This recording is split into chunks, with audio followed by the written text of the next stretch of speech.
मरीज के परिजन की टूट रही उम्मीदें। दुर्लभ बीमारी गौचर के 6 मरीजों को 1-1 करोड़ की इंजेक्शन की जरूरत। सरकारी मदद 30 लाख रुपए तक ही, इसलिए अर्जियां फाइलों में दफन।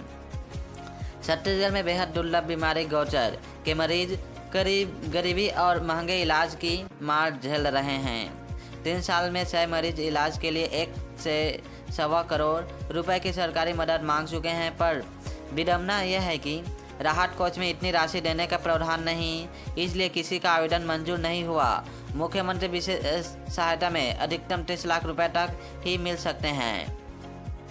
दुर्ग, सरगुजा और बस्तर के अलग अलग इलाकों के उक्त मरीजों की लाइफलाइन इलाज से बढ़ाई जा सकती है। इन मरीजों के वजन के हिसाब से सालाना 15 लाख से 1.25 करोड़ रुपए तक इलाज पर खर्चा करने पड़ते हैं। आर्थिक हालात खराब होने से मरीजों के परिजन ने सरकारी मदद की मंजूरी के लिए स्टेट नोडल एजेंसी के पास आवेदन जमा किए गए। वहां से प्रावधान नहीं होने का हवाला देकर फाइल अटक गई। कुछ दिन प्रयास करने के बाद परिजन ने भी नोडल एजेंसी से संपर्क करना बंद कर दिया। भास्कर ने इसकी पड़ताल की। अंबेडकर अस्पताल के अलावा कुछ निजी अस्पतालों और एम्स के एंडोक्राइनोलॉजी विभाग से रिपोर्ट निकलवाई। पता चला कि छत्तीसगढ़ में इस बेहद दुर्लभ बीमारी के कई मरीज हैं। इनमें ज़्यादातर छोटे बच्चे हैं। हालांकि इनका इलाज अलग से डेटा तैयार नहीं किया गया है। आंध्र सरकार ने दिए थे बच्ची के इलाज के लिए 1 करोड़ रुपए। आंध्र प्रदेश में एक गौचर पीड़ित बच्ची के इलाज के लिए 1.25 लाख के कुल 52 इंजेक्शन की जरूरत थी। बच्ची के परिवार की ओर से इसके लिए आवेदन किया गया। सरकार ने डॉक्टरों से परीक्षण करवाने के बाद इसके इलाज के लिए करीब 1 करोड़ रुपए स्वीकृत किए। परीक्षा करेंगे कि दुर्लभ बीमारी के मरीजों का किस तरह से आर्थिक मदद दिलाई जा सकती है। जरूरत पड़ी तो कैबिनेट में प्रस्ताव लाकर इसमें संशोधन का प्रयास किया जाएगा। श्याम बिहारी जायसवाल, स्वास्थ्य मंत्री। स्टेट नोडल एजेंसी में आर्थिक मदद के लिए प्रकरण आया था। शासन स्तर पर 100 करोड़ तक मदद का प्रावधान नहीं है, ऐसे में फैसला नहीं ले सके। Doctor Dharmendra Gahwai, state nodal agency प्रभारी। Bhaskar expert doctor Dheeraj Solanki, endocrinologist, medical college Raipur. Enzyme replacement therapy से इलाज संभव। गौचर अनुवांशिक बीमारी है। इसमें शरीर के सभी अंगों जैसे लीवर, किडनी का आकार सामान्य से बढ़ जाता है। यह तब होता है जब वसा युक्त पदार्थ हड्डी में बनता है तो वह कमज़ोर होने लगती है। स्थिति यहाँ तक पहुँच जाती है कि हल्की लचक या फिसलन से हड्डी टूट जाती है। रोगियों में एनीमिया बढ़ने से गंभीर थकान होने लगती है। कभी कभी गौचर रोग दिमाग पर भी असर करता है। इससे मांसपेशियों में कठोरता आती है और निगलने में दिक्कत होती है। ये 3 तरह का होता है। आमतौर पर बचपन में ही इसके लक्षण सामने आने लगते हैं। इस बीमारी का इलाज एंजाइम रिप्लेसमेंट थेरेपी से किया जाता है। इसमें हर 2 हफ्ते एक खास इंजेक्शन लगाना पड़ता है। यह इंजेक्शन मरीज के वजन के हिसाब से लगता है। मरीज का वजन 10 किलो है तो साल में करीब 15 लाख के इंजेक्शन लगेंगे। 40 किलो वजन होने पर लगभग 70 लाख और इसी अनुपात में इंजेक्शन की डोज बढ़ती है। गौचर की डिसीज के अनुसार भी खर्च बढ़ता है। आवास प्लस 2.0 बस्तर से मोड़ द्वार शायद सरकार की शुरुआत। 3 चरणों में 30 तक सर्वे। मुख्यमंत्री विष्णुदेव साय 2 दिन के बस्तर दौरे पर मंगलवार को जगदलपुर पहुंचे।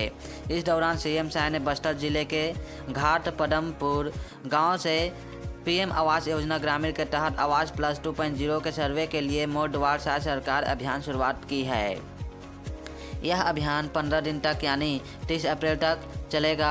पहले चरण में 15 से 19 अप्रैल तक जिला और ब्लॉक स्तर पर सर्वेक्षण होगा, जबकि दूसरे चरण में 20 से 28 अप्रैल तक सभी ग्राम पंचायतों में ग्राम सभा आयोजित कर घर घर जाकर पात्र परिवारों का सर्वेक्षण किया जाएगा। तीसरे चरण में 29 और 30 अप्रैल को सभी सर्वेक्षणों की पुष्टि, ग्राम सभा की मंजूरी और सत्यापन कर अंतिम रिपोर्ट तैयार कर राज्य कार्यालय को भेजी जाएगी। इस दौरान सीएम ने घाट पदमपुर के कई हितग्राहियों के घर पहुंचे और सर्वेक्षण किया। उन्होंने कहा कि सरकार का उद्देश्य हर पात्र ग्रामीण परिवारों को पक्का घर मुहैया करवाना है। सर्वेक्षण कार्य समयबद्ध और पारदर्शी ढंग से पूरा होगा ताकि हर जरूरतमंद को योजना का फायदा मिले। उन्होंने कहा कि सर्वेक्षण से जो भी पात्र परिवार सामने आएंगे उन्हें जल्द योजना में शामिल किया जाएगा। इससे पहले शहर के एक होटल में विकसित भारत की ओर विषय पर परिचर्चा की अध्यक्षता सीएम ने की। इसमें कृषि विकास और किसान कल्याण विभागों ने बस्तर क्षेत्र के समग्र विकास के लिए रोड मैप भी प्रस्तुत किया। किसानों, व्यापारियों, कृषि से जुड़ी समस्याओं के प्रतिनिधियों ने अपने विचार व्यक्त किए। इसमें मुख्यमंत्री ने बस्तर को विकास की दिशा में आगे ले जाने, खेती पर ज़्यादा जोर देने और ख़ास तौर पर सीमांत किसानों पर ध्यान देने की बात कही। शाह ने कहा कि बस्तर के लिए कृषि सबसे बेहतर विकल्प है। इससे स्थानीय जनजातियाँ जुड़ी हुई हैं और लोग अपनी रुचि से इसमें काम करते हैं, इसमें सफल भी होंगे। कृषि के विकास के लिए सरकार ने बजट में अतिरिक्त प्रावधान भी किया है। पक्के मिलेट्स का अच्छा स्कोप खेती को बढ़ावा देंगे सीएम शाह। मुख्यमंत्री ने मक्के की खेती को बढ़ाने की ज़रूरत पर जोर देते हुए कहा, कम लागत में तैयार होने के साथ ही ज़्यादा मुनाफा देने वाला फसल है। मक्का के लिए बस्तर की जलवायु अनुकूल है। इसके साथ ही मिलेट्स से उत्पादन का भी अच्छा स्कोप है। उन्होंने कहा कि बस्तर केवल एक भौगोलिक क्षेत्र नहीं बल्कि सांस्कृतिक परंपरा, संघर्ष और संभावनाओं का संगम है। राज्य सरकार की प्राथमिकता है कि बस्तर की हर दृष्टि से आत्मनिर्भर और समृद्ध बनाया जाए। जगदलपुर पीएम आवास के हितग्राहियों से चर्चा करते हुए सीएम शाह, साथ में डिप्टी सीएम विजय शर्मा अब बस्तर में ही होंगे काम। जगदलपुर में सीएम शाह ने जल संसाधन विभाग के मुख्य अभियंता कार्यालय का उद्घाटन किया। सीएम कहा कि कार्यालय शुरू होने से संभाग के 7 जिलों को फायदा मिलेगा। जल संसाधन से जुड़े निर्माण के सर्वे, डीपीआर और तकनीकी मंजूरी में भी तेजी आएगी। पहले इसके लिए रायपुर जाना पड़ता था, लेकिन अब सारे काम बस्तर में ही होंगे।